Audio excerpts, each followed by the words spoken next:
Hey there. Hey, so during the dog days of winter, work has been a little slow and I've taken advantage of it. I'm cutting up, prepping out shingles to restore my building here in Chicago. So I picked up very affordable bundles of shingles from our favorite big box hardware store.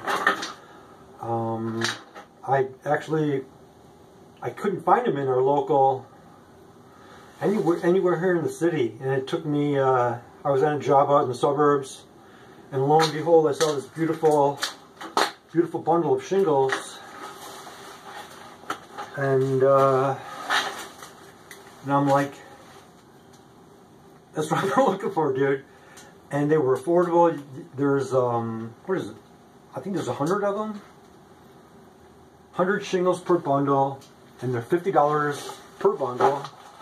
So that's what, 50 cents per shingle, here and there. All right. So some of them are bigger, some of them are smaller, kind of varying widths.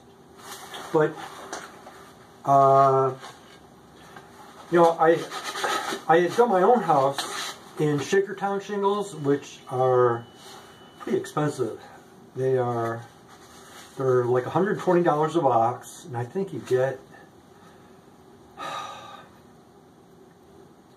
I don't think you get 100 in a box. Maybe you get 100 in a box. So that's $1.20 a piece.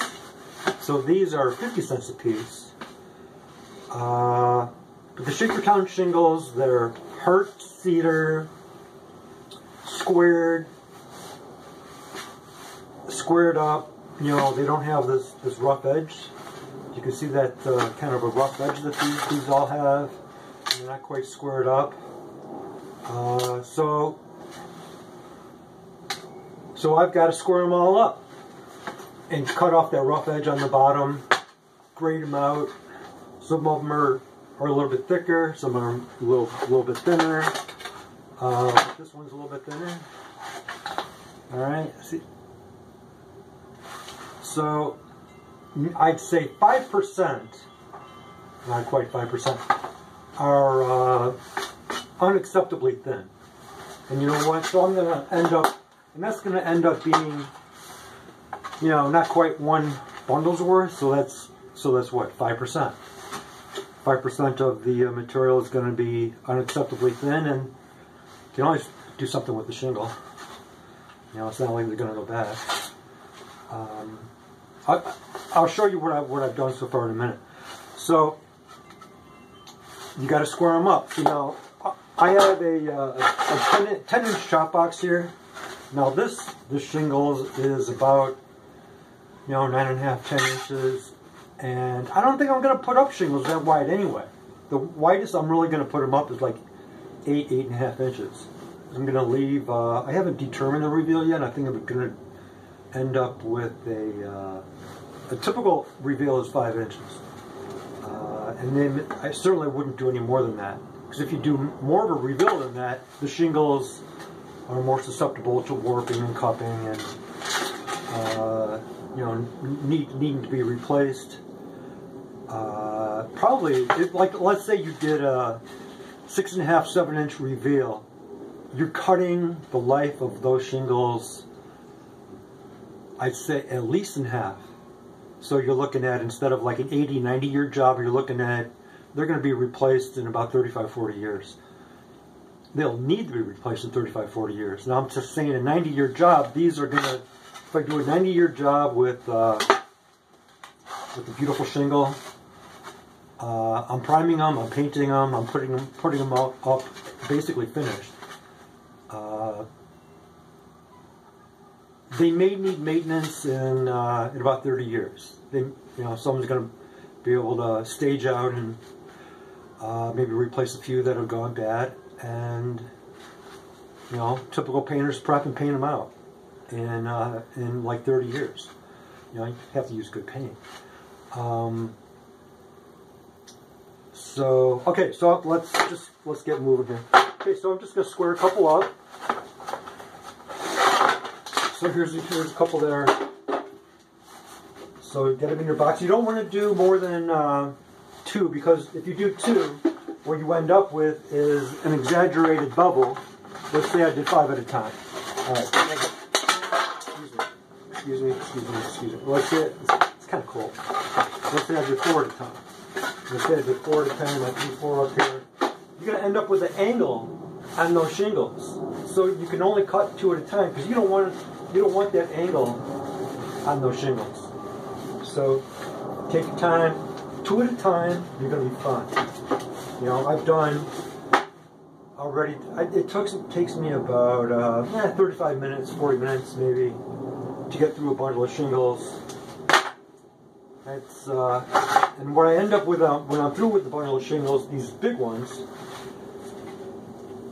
See, they don't even fit in my chop box anyway. So I'm going to need to upgrade to a 12-inch chop box. I'm not up for that. I'm fucking 60 years old. Give me a break. You know, I'm not going to start investing in another $500 chop box. So these are all graded out, set up. So let's go. Alright, so all I get them in there. All you want to do, you're taking off like half the saw blade's worth, because certainly as you cut more off, you're getting a thinner shingle. So you just want to barely touch it. You want to barely touch it. Get a nice square edge on that. Get them in your pile. All right. So now I'll show you where we're at. Okay.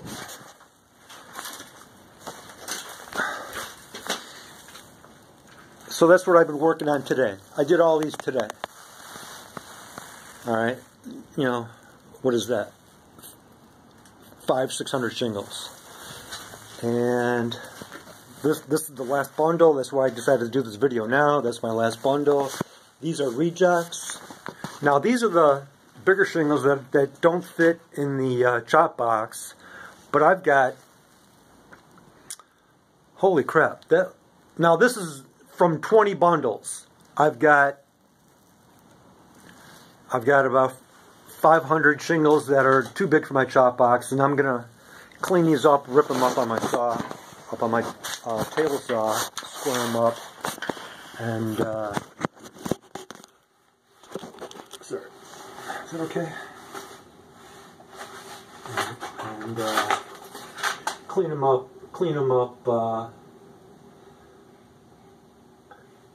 on my table saw, toss them back in the chop box, square them up.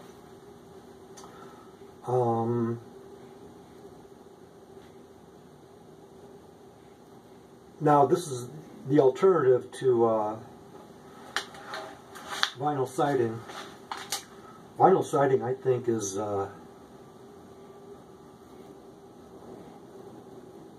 well, it definitely is going out of fashion. Certainly, new construction, you're not seeing, in a quality home, you're not seeing vinyl siding in new construction. What you're seeing is this Hardybacker siding. It's been out for about, well, commonly used now for about 15 years. And I don't like it. It's so clinical looking. You can see every break, every joint. You can pick up every joint, and it's kind of, you know, aside from that, it's too perfect. But then you pick up the joint is just kind of like, aesthetically, it just, you know, it's not there for me in any way, shape, or form. So this is really the first video I'm posting in my renovation of my building here in Chicago, on St. Louis. It's a two flat, balloon frame, 2 flat, built with old growth lumber from Michigan and Wisconsin. Balloon frame is the way they used to build homes when they had 16 20-foot lengths of 2x4. They would just fly them through from the foundation, as high as they could. Then they would cut in a ribbon around the perimeter, cut in a 1x ribbon around the perimeter. Then they would drop the joist onto that ribbon. So the ribbon is bearing. It's into the cut into the 2x4, and then your joists are sitting on top of the ribbon. So it's all bearing. You don't even need nails to hold this place together. It's just such a simple